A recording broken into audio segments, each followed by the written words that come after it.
Welcome back, friends, to another live edition of In the Trenches. Just to keep you posted on what is going on MGO Blue podcast, we've got a whole family. Defend the Block, Conquering Heroes. You're listening to In the Trenches. Defend the Block. There's a whole bunch of post-game editions coming up, and the Michigan basketball team has been on fire.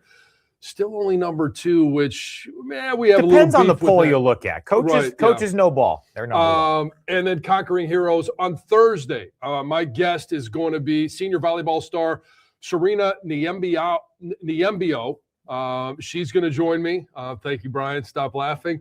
After a tremendous season, and there's so much more about her that I can't wait to get to hear from her in terms of her goals of medical school. There's a great story that she's a Michigan native, so I'm excited to get a chance to talk to her, share that with you on Thursday. But at this time, I'm going to bring in the chuckling Mr. Brian Boesch. What the saying, you want to take what you do on State Street and bring it to Main Street. Yeah. You crushed Serena Niembio's pronunciation in our rehearsal, yes. Thorough hour-long rehearsal that we did. Not quite. It's okay. Yeah. It's okay. Yes, no, it's all right. I'll get it. You will. Serena, hopefully by Thursday morning. Yes, exactly. Yes. But fascinating story. A heck of a job by Michigan volleyball. First NCAA tournament trip in a while. And boy, they gave the number 1 seed in their bracket, Pitt, one heck of a game. Couldn't quite get it done. But we are talking Michigan football. Let's get into it. We know the final game for Michigan in 2025. Now it is the Cheez-it. Are you a Cheez-it guy? No, really? I'm not a cracker guy. The chips, the Cheez-its, all that stuff, not really my deal. But on the 31st, maybe we can make a bit of an exception. But it's Michigan and Texas. As you had said, that was the ideal setup, and that's what we're going to get, a brand name matchup. Thoughts on the Citrus Bowl? Well, I'm excited about it because you're talking about 2 young teams, and we have yet to find out, and we will in the coming days, if there's any guys for Michigan's roster that's going to opt out, for Texas's roster that's going to opt out.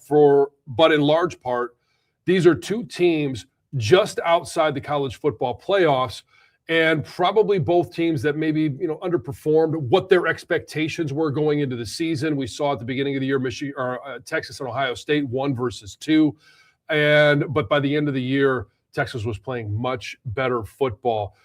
And if you look at, we all know about Arch Manning, their quarterback, young player, better at the end of the year than he was at the beginning of the year.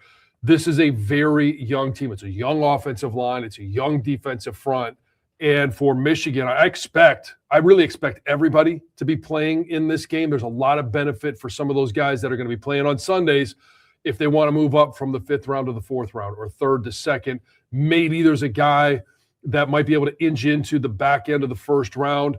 Don't know if we have that this year, but if they want to move up in the draft, there's one more chance, and they're getting a great opportunity against a team like Texas that will have majority of their players playing as well. I'm going to give you a few numbers here. 70, 68, 72, 78, 77. You know what those numbers are? Yeah, it's our offensive line. No, there's a few of them. Yeah.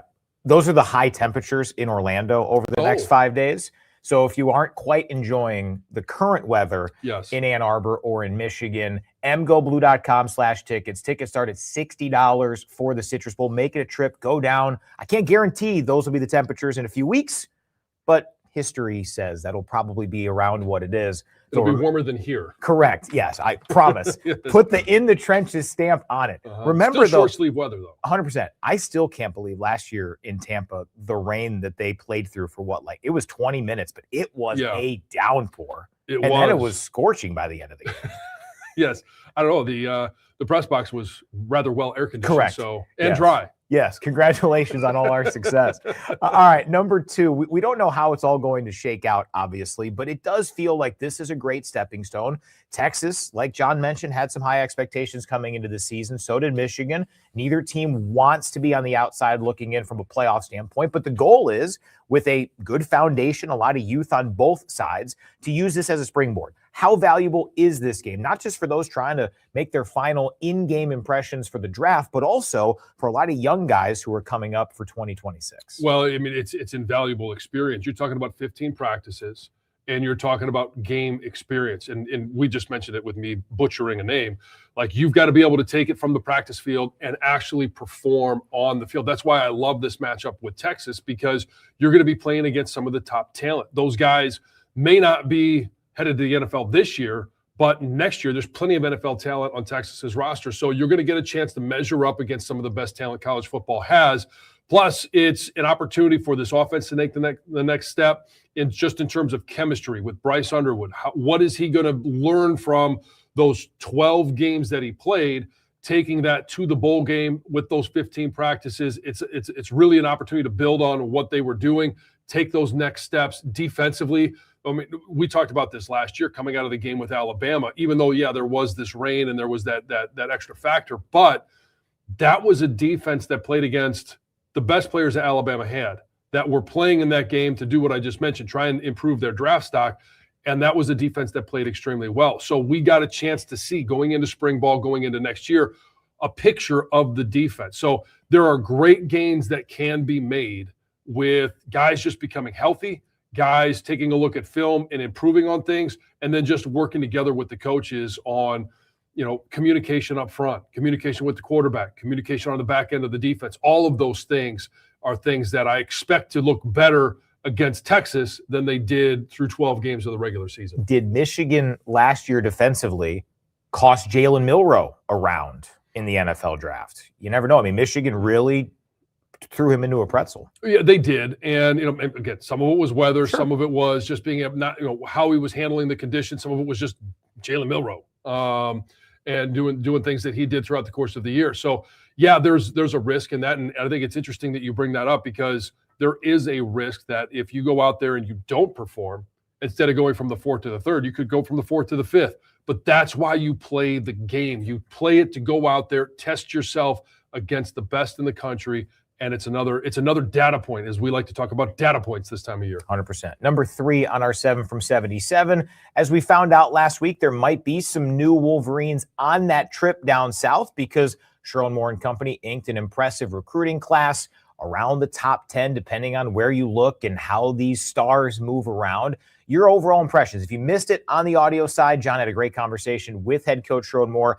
Coach Moore mentioned every single player outside of the incredible names on this list. Yeah. Your thoughts on the class? Yeah, like Blade and Titan Davis Moose and Bear. Moose Ludwig. Yeah. Oh, it's great. And I'm glad there's an ace on the O-line. There's a Bear on the O-line. And Marky Walbridge just sounds like a Michigan offensive lineman. So I've had a chance to watch some film on all of these guys since signing day. And on the offensive line, I kind of echo what Coach said is we're able to get a little bit longer up front. And when you're talking about the length at the tackle position, that's something that Michigan with Blake Frazier, they have that. With Andrew Sprague, they certainly have that.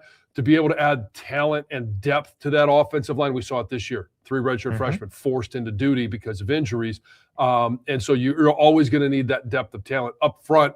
We know there's some guys that are going to be graduating defensively. So it's creating that depth that Wake Martindale likes to be able to rotate guys in and through. How many of those guys are going to be available in year one? TBD. We'll get a chance to see some of them in spring. I'm not sure who the early signees are going to be or early enrollees are going to be. But those are some areas, the wide receivers, I think the talent level, the speed level, catch radius and some of these players I'm looking at. I'm really excited to see that as well. Just think about it. I know some of the guys I'm going to mention are redshirt freshmen, but you think of all the players who weren't even really talked about on our podcast this time last year or back in August. Marsh, Guarnera, Sanders on defense. There, Owusu Boateng, Chase Taylor. There are opportunities for sure. Now, with that being said, Michigan has an opportunity to go and get some more talent coming up here soon with the transfer portal. So what you know about the roster, and there will inevitably be some sort of movement on Michigan's roster and maybe a surprise name or two. Who knows? The portal it giveth and it taketh away. But as you see it right now, as the roster stands, as the recruiting class comes in, what are a position group or two that you look at and say, yeah, I think Michigan needs to attack this in the portal? Well, I think one of them would certainly be the wide receiver position. They signed 3 in this year's class. We've got Andrew Marsh. I think Jamar Browder is going to be a part of that. Channing Goodwin really started to get more play at the end of the year. But you've got one, I would look for them to add maybe 2 bodies, one that is an absolute burner to be able to stretch the defense because we know Bryce can get the ball downfield.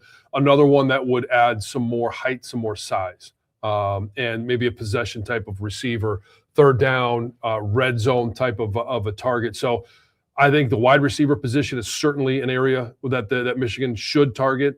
That defensive line, I mentioned it. Like, you're going to have some guys up front that aren't going to be back because they're just simply graduating. Rayshon Benny, he's been great for Michigan, but he won't be back. So you're going to have to add to the depth of that, because you're not just going to expect all these freshmen to come in and produce. Some of them are going to need a year, maybe even two, to add strength, size, ability, and accentuate their abilities that they have coming in. But those are the two areas where I really think Michigan could use a boost of a veteran presence and guys that are just plug and play type of players. We'll talk about a pretty interesting hire Michigan football made here momentarily. But first, John, let's talk about our friends at Meyer, official partner here of In the Trenches and the official sponsor of the 2025 Michigan football season. Yeah, Meyer works hard to bring more of the good life to your life, so you can bring home more perfectly plump and flavorful produce picked for precise freshness. A lot of peas in there, some plump perfection. Beautifully marbled, beyond brag-worthy certified Angus beef, that's where I hang out, and more must-have money-saving M-Perks rewards, because saving more on local favorites is good, but bringing home more of what you love in every single trip, that's the good life. Meyer is a proud presenting sponsor and fan of the 2025 Michigan football season. All right, number 5 on our 7 from 77. We learned last week that J.B. Brown would be let go as special teams coordinator, so a newcomer for Michigan and a guy who spent a lot of time in the state of Ohio, both at Ohio State and Cincinnati. Kerry Coombs is the new special teams coordinator for the Wolverines. Overall thoughts on Coach Coombs? Well, I think it's a tremendous hire, and I like the fact that Coach Moore was able to act so quickly. So I would assume that he'll get a chance to coach in the bowl game. He'll get a chance to evaluate some of the talent that he has. That also may be an area where they're going to look to the transfer portal to aid in special teams. Some of those guys are out there that could really help and make it more consistent, make it that weapon that it used to be. Kerry Coombs has been a special teams coordinator. He was at Cincinnati. He was at Ohio State. And outside of being a special teams coordinator, he's also a voice on defense. He did a tremendous job of coaching up the secondary for the Buckeyes. That's not going to be his job title here, but we know that this is a collective group. And they like to utilize all their resources. So Kerry Coombs is a great addition. He was the 2017 National Recruiter of the Year. 3 times in the Big Ten, he was the Big Ten Recruiter of the Year. And if you just look at the talent that they had at Cincinnati, certainly the talent at Ohio State, you understand he is one of those guys that can continue to add and be impactful, not just as a special teams coordinator or helping the defensive backs, but as a great recruiter. Born and raised in the state of Ohio, that footprint, those relationships are invaluable. Now, last year, of course, Michigan added Tony Alford to the 2 years ago now, added Tony Alford to the staff. Outside of, as we get into number 6 in our 7 from 77, outside of the unique layer that adds to the rivalry, how much does this help Michigan in their quest to beat Ohio State and find a way to bounce back from this past season? Well, I mean, I think it all goes back to the recruiting. When you're talking about bringing in the top end talent and enticing those guys, whether it's from the state of Ohio, it's from Pennsylvania, it's from Michigan, Illinois. There's a huge breadth of talent in this area, and I think bringing him in is a huge addition because he has a lot of those relationships. He literally has spent his entire life as a high school coach in Ohio, a coach. Whether it was the only time he stepped out of the state, he just went a little bit further south to Tennessee. When Mike Vrabel was the head coach of the Titans, and he was, I think he was defensive coordinator for a little while, or defensive backs coach for the Titans. But I think his experience in the Big Ten, his relationship with high school coaches, that's really the huge add. And in regards, like, he's been gone from Ohio State long enough. Maybe he has some. He wants to go back and beat his old school, which I imagine he would. I don't think things ended perfectly down there. So adding a little bit of animosity to the coaching staff is always a good thing. The last time that Coach Coombs was with Ohio State was 2021. He was the defensive coordinator, defensive backs coach with the Titans, and then had some time with Cincinnati here as of late with Luke Fickell. Number 7 on our 7 from 77. So coming up here in a few, We're going to have the transitions. We'll go to Andrew Marsh on the audio side, and we'll talk more about the CFP, talk a little Michigan basketball here on the video side. But I simply ask you this as we bring in our college football conversation. Remember, Modelo is the official beer sponsor of the college football playoff. So I'll ask you this, just simply, we'll get into details on the video side. Did the college football playoff committee get it right? For the parameters that they were dealt with working under, yes. I believe they got it right. Okay. And so that, I guess we're going to expand on that. I'll save all of my expansion on the video side. Okay. I'll ask for one more teaser here because that's the end of our 7 from 77. If you right now had to predict a national championship game based on what you see, how would you look at, I think it's January 19th is the championship game. Who do you think, and again, we'll expand upon this on the video side, so join us there if you are listening on the audio side, but what would you say right now? I think from one side of the bracket, you're going to get Indiana. I think they clearly showed that they're a team that is as well-rounded and as well-coached with talent, probably going to be the Heisman Trophy winner in their quarterback, Mendoza. I think that they're motivated. They want to prove that this is not just a cute thing, and they want to put their stamp on college football by getting to the national championship game. And out of the other side of the bracket, it's interesting because I think it's really going to come down to Ohio State and Georgia. And I think Georgia comes out of that side of the bracket. So we're going to have Indiana, the Big Ten powerhouse, traditional powerhouse, going up against a very traditional powerhouse in the SEC in Georgia. Be a lot of fun. All right, transition time for you on the audio side. Great conversation with true freshman Andrew Marsh. Here on the video side, before we go any further, John, we're going to have LW. I want to hear John try the name again before the end of the show.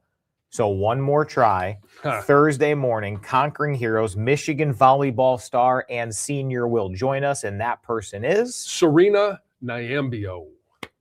Great job. That's, hey, your first start, got benched at halftime, and now we're ascending. Bring that up. I mean, it worked out great. All right, yeah, I can overcome. Yeah. I can fail and keep on failing. That's the spirit. Yes.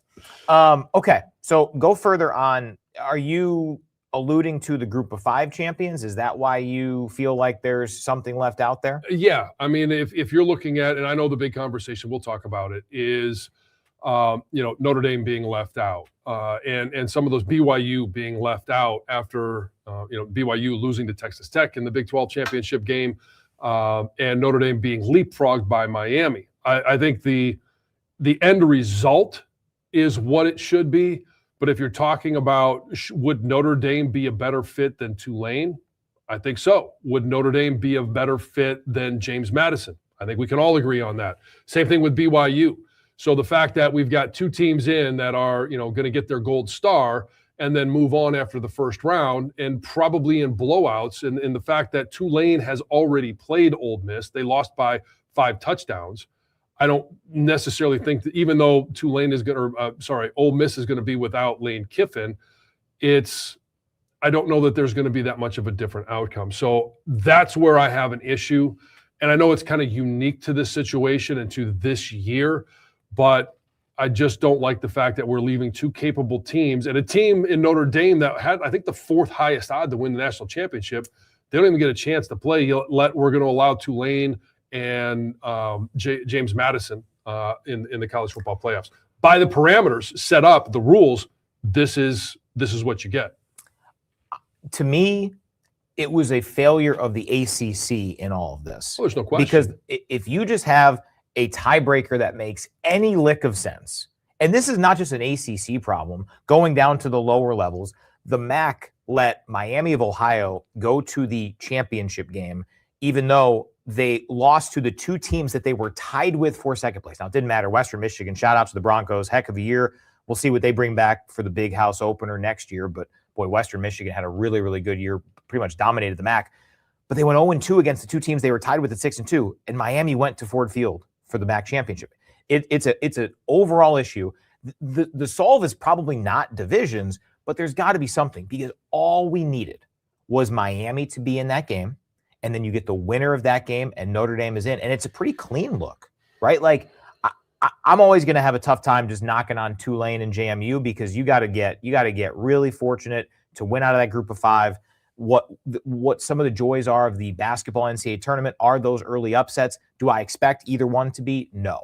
But if it's the end of the third quarter and JMU or Tulane is within a touchdown, people are going to be locked in.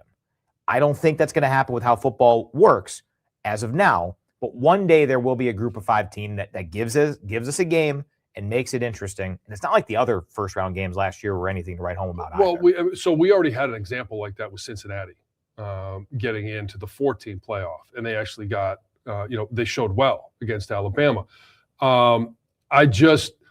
There's a big difference between Cincinnati and the team that they were, and James Madison this year and Tulane this year. And I think it's somewhat interesting that all of a sudden you're looking at, week 14, and, James Madison is nowhere to be found in the top 25. And then all of a sudden in the penultimate rankings, they find a way to 25. And that was just simply, they put them at 25. I don't even know if they're the top 25 team in the country. They simply put them there so that if they won and the things played out the way they were, they could have a 5th conference ranked team to be able to insert in the college football playoffs. I think that's shady.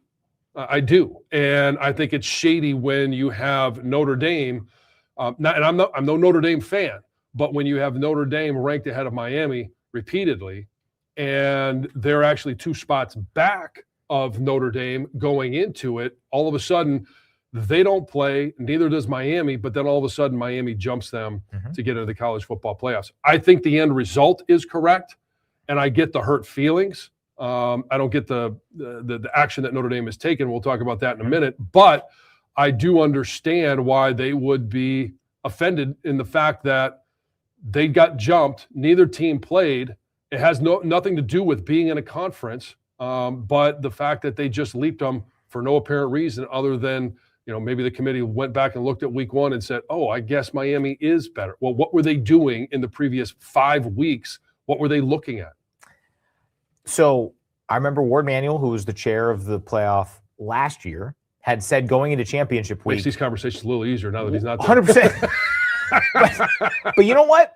What I appreciated about Ward in that setting, and I don't know if I necessarily agreed with how he said it, but the fact that he was very upfront going into championship week, that if you're outside now and you don't win a conference championship, you're on the outside. So there wasn't this drama to where, literally for every poll until the last one, Miami was behind Notre Dame. And I think multiple times by multiple spots. So to go through all that and then I think I probably would have left Alabama out just because they had a 3rd loss and it wasn't competitive. I had no problem with BYU falling because they were not competitive against a playoff team. Alabama was not competitive against a playoff team. And I think you can learn a lot more about a team's results on December 6th than in October 30th or whenever Notre Dame and Miami played. I would have probably left Alabama out, but I also understand the dynamic of saying you're in the playoff pretty soundly and then you play an extra game. But do I think Alabama can win the national championship? No, I don't. I'm not going to rule Alabama out. I think this is a year where we have 5 or 6 teams that could legitimately win a national title. And I know I picked Indiana and Georgia to ultimately get there. I think Ohio State could. I think Georgia could. I think Indiana could. Notre Dame won't get that chance. I said last week I thought that they were a team that could. Texas Tech, when you listen to everything that BYU had to say about Texas Tech, having played them twice, their coach said, hey, I think this is the best team in the country that no one is actually talking about. Now we'll get a chance to see. And that's kind of the apples to oranges where we're comparing throughout the course of the year. What brand of football is being paid in the Big 12? What brand of football in the ACC? I think we feel we know what is going on in the Big 10 and the SEC.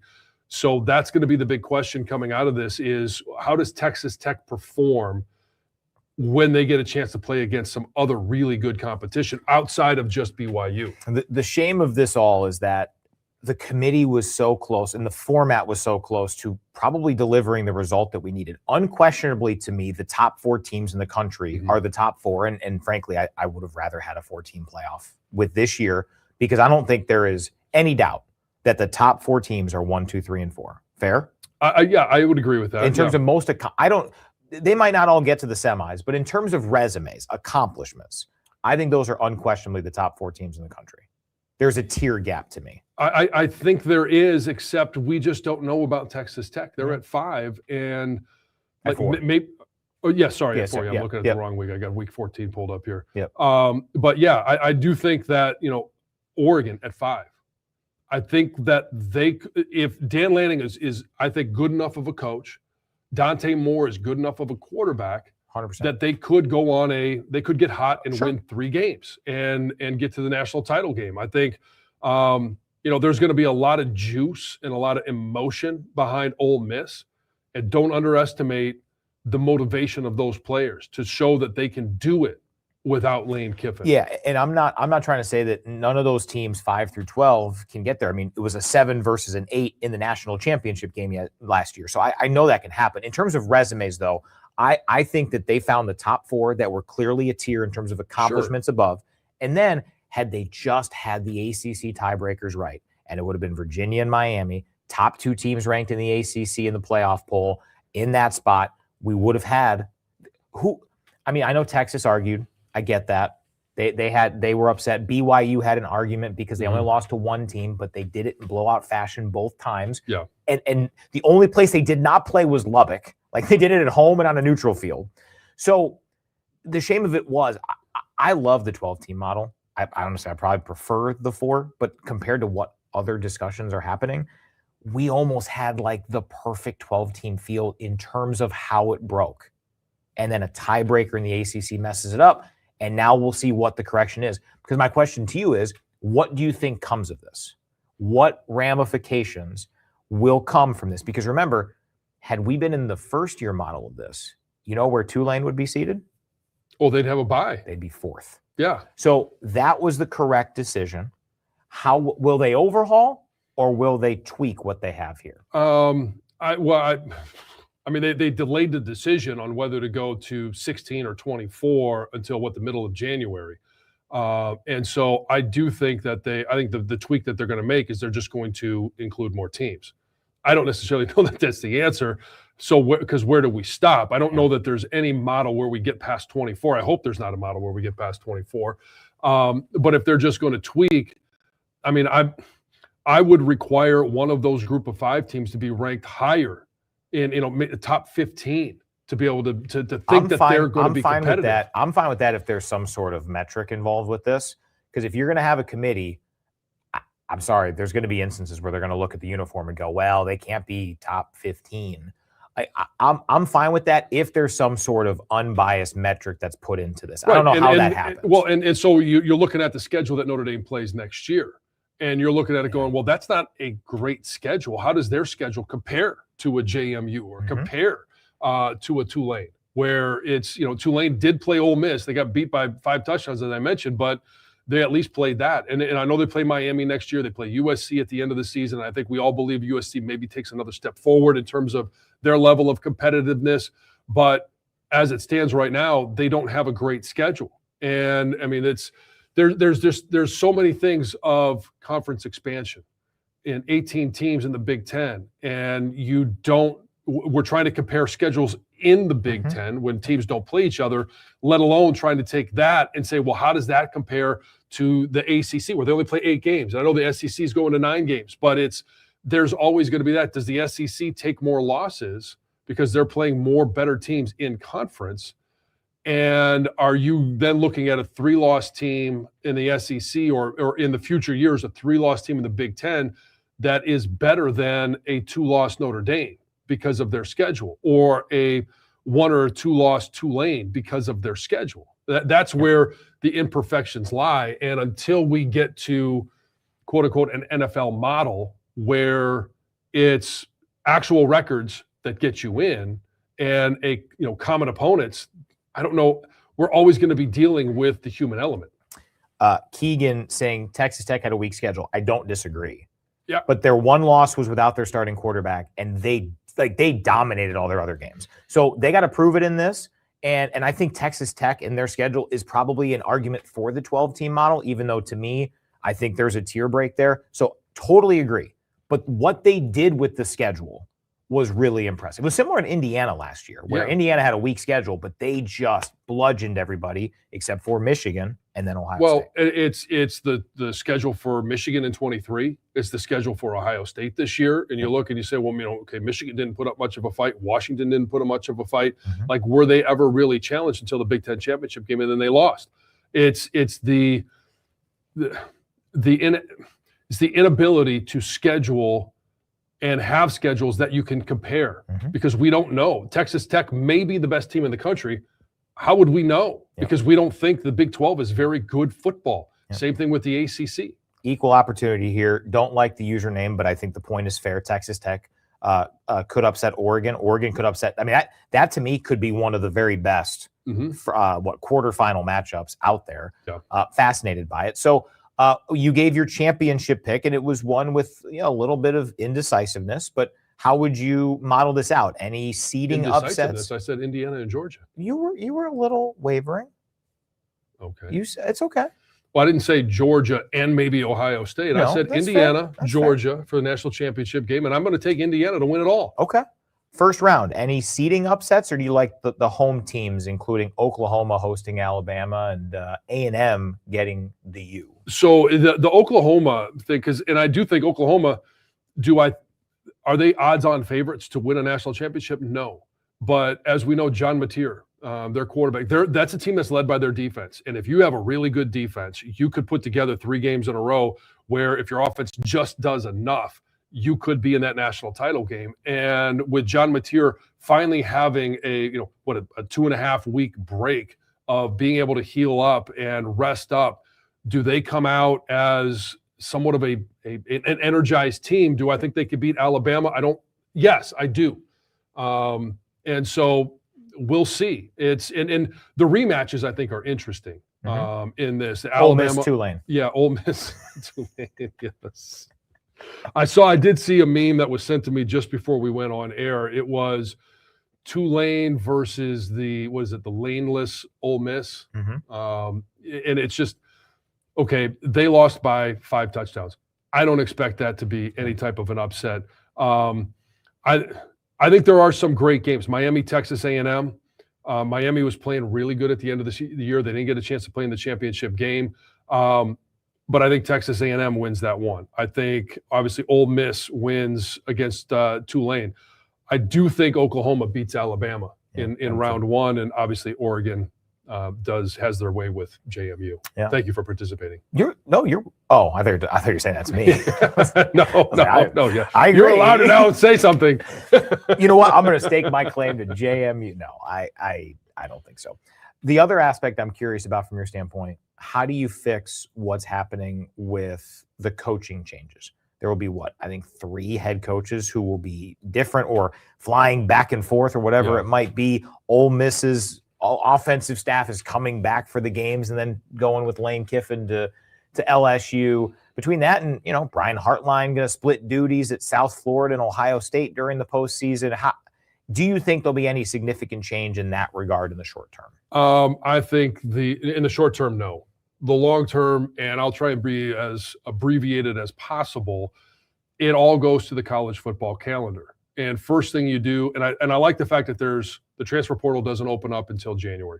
You need to push that back into the spring, after spring ball. And so there's just one transfer portal for football, and it happens in the spring. The calendar, you move all games to week 0. What used to be week 0, you start the season there. You play everything. Championship weekend is Thanksgiving weekend. Just like the NFL, you start the playoffs the week after, and then you have an anchor. You have an absolute anchor. You own something in college football, and that is a national championship game that is played on New Year's Day. If you start as soon as the season ends after championship weekend, Thanksgiving weekend, you have plenty of time to get all the games in all the way up until you have, and everyone in the country knows that on New Year's Day, the college football world is going to crown a national champion. Now, that's when, just like the NFL, you can have some interviews going on at that time, but coaches don't leave. Coaches aren't hired until after the regular season is over if they're in a situation where they're performing. And if you want to leave your school before the season's over, like, there needs to be rules in place. There are rules in the NFL where you're not going to leave your team until after the season is over. I don't know. I don't understand why it is that hard to put rules in place. And that's where I think we just have a lack of leadership from the top down in college football. It's an easy fix. You move it so everything ends on January the 1st. Transfer portal is moved until, you're not going to miss anything if you don't take a job. You get rid of the December signing period. You put it back in February where it always has been, and you make it a clean calendar. Yeah, so you would put conference championship games this year would have been November 29th. Then first round December 6th. So we would already had them. Quarters December 13th. Semis December 20th. Then you'd have about 12 days before the national championship game. Yeah. And what does the NFL do? There's a bye week in between the AFC, NFC championship games and the Super Bowl. Now, it may not always line up to be exactly 2 weeks, but it's going to be, 10 days at least, maybe more.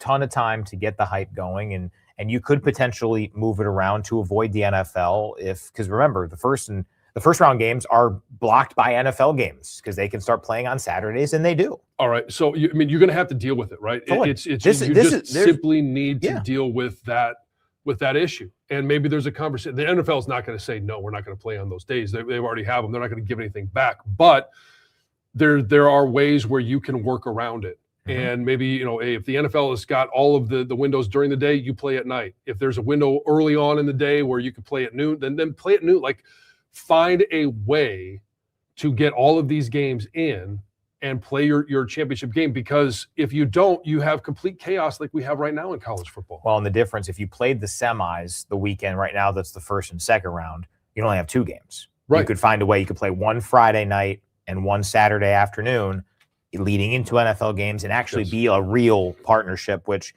hey, all this smash the numbers. John Jansen would be a better Big Ten commissioner than Tony Petitti put him in charge. What's your resume look like? My resume is out there for everyone to see. So, yeah, why not? Roberts, January 1st would lead to having the national title game on a Tuesday or Wednesday eventually, and the powers that be won't allow that. Well, it's already on a Monday. It's a holiday. It's on a holiday. Yeah, agreed. Yeah, I think that's a situation. Let's go back to, when did we always play the Rose Bowl? It was on January the 1st. The January the 1st used to be the day that all college fans looked forward to, because it was the day of the best bowl games that you were going to have. Let's put the national title game on that day. It's not that difficult. Yep. Jansen for commish. Yep. Are we going to have a podcast where both of us pick Indiana to win the national championship? Because that's kind of who I think is going to win it. Yeah. And that'd be 16-0 Indiana Hoosiers. I never thought I would live long enough. I haven't made it yet. No. So maybe I don't see it. I don't know. But I do think that we have the Hoosiers raising the trophy. And I think they have the Heisman Trophy winner, Coach of the Year, and ultimately the Team of the Year. Roberts responding, Monday is Monday Night Football. It's an established thing people are used to. Agreed to a point. I bring up the point that Michigan-Washington at just after the New Year Monday drew, I think, a little bit better than Ohio State Notre Dame a few weeks later, because there was genuine fatigue, and it wasn't just because Michigan was watching Ohio State Notre Dame in the championship game. Like, there was national fatigue because it was just so spread out. Well, it's so spread out, and it's just, why do we continue? I know that we had this layoff traditionally from the end of the regular season, even before we had conference championship games, to when the bowls were played. You get done, and it was the week before Thanksgiving, and then you wouldn't play if you were in the Rose Bowl until January 1st. Yeah. Almost 6 weeks. And so let's just get that old thinking out, reclaim New Year's Day, and then the calendar starts to fall in place. Would you do it every year at the Rose Bowl? Well, I mean, I would. Yeah. I mean, if I was the commissioner of not just the Big Ten. Comment, at least one person in the comment section is putting you up there. If I was the commissioner of college football, I think the Rose Bowl, and I think there's probably 2 or 3 bowls that you could utilize. The Cotton Bowl would be one of them. Obviously, the Rose Bowl, the Sugar Bowl, and you'd probably want to have one in the state of Florida at some time, and maybe it is the Citrus Bowl or whatever bowl you want to pick. I don't care. Yep. Again, we equal opportunity viewers here. Hoosier Daddy, I woke up feeling the cheesiest, Coach. I mean, imagine what. I mean, it's just I have a few Hoosier fans in my family, or in my friend group, not family. Yeah, but they're now admitting they're Hoosier. You're correct. Yeah, they just came around in the winter for a while. It's weird how it worked. But no, hey, tip your cap, because that was a big time football game on Saturday. It was, and they found a way. They avoided the mistakes that Ohio State made. They did, and I said this on a program earlier in the day on Saturday. It's probably going to come down to the team that makes the least amount of mistakes. Yeah. You got 2 really good defenses, 2 really good football teams. You got a couple of quarterbacks, and Julian Sagan's got the highest completion percentage. All of these things played into setting up for a really good game. Yet it really does come down to not just who's going to make the most plays, but who's going to make the least amount of mistakes. Before we get out of here, speaking of national championship games, Michigan basketball needs a little get back from a national championship game. In fact, 3 times Villanova has beaten Michigan in the NCAA tournament. Chance to bounce back here today. 6:30, we're on the air at 6, Terry Mills and me. Big time game, high profile matchup. Fired up, man. This is what a special team. What's the best thing about this basketball team? And I know we all talk about Dusty May, and he's been great. We talk about the transfer portal, and those guys have been great. But to be able to get these guys to play, 3 games in a row, scoring 100 points? Yeah. They are dynamic. So I think it's their unselfishness. The fact that in Las Vegas, they won by a combined 110 points, and nobody in any game scored more than 20. No one in any game played more than 28 minutes. And they won by 40, 30, and 40 against San Diego State, national runner-up a couple years ago, Auburn, national semifinalist last year, and then Gonzaga, one of the best programs in college basketball. So that, for me, is what stands out so much, that the way Dusty put it on Monday during his press availability, we have 2 of everything.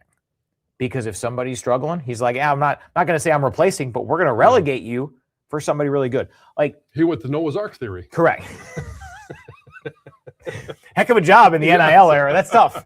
Those those hippos are they're wanting some extra money to get on that ark. Which one do you call it, a hippo? Yeah, no, I'm saying the ark. There's no hippos on that. I mean, I think I'm probably the closest thing to that in terms of the travel party. The fact that their 9th man is one of the smartest dudes I've ever been around, Will Cheddar, who's can shoot 40+% from 3, and all that guy wants to do is win. He doesn't care if he's playing 8 minutes, 15 minutes, 25 minutes. He was a 5-man at times. He's playing the 3 this year. Didn't score last game. Still doesn't care. He's winning. If that's your 9th guy, you're doing something right. It's easy to drink the Kool-Aid because you're internal and you see it all and all this, but like everything that you think you see, that you believe about this team, it bears out in the day-to-day, in the work, in the effort, in the togetherness. Doesn't mean it doesn't guarantee anything. No. Weird stuff can happen in a 1-game setup come March, but they're damn good. Yeah, it's fun to watch. I can tell you that. Yeah, it'll be really interesting. And this is the quote from Smash the Numbers. Their cheat code is unselfishness, 100%. The ability to have the type of team that honestly, Dusty has said they probably pass too much. That's a great problem to have. That's a great problem to have.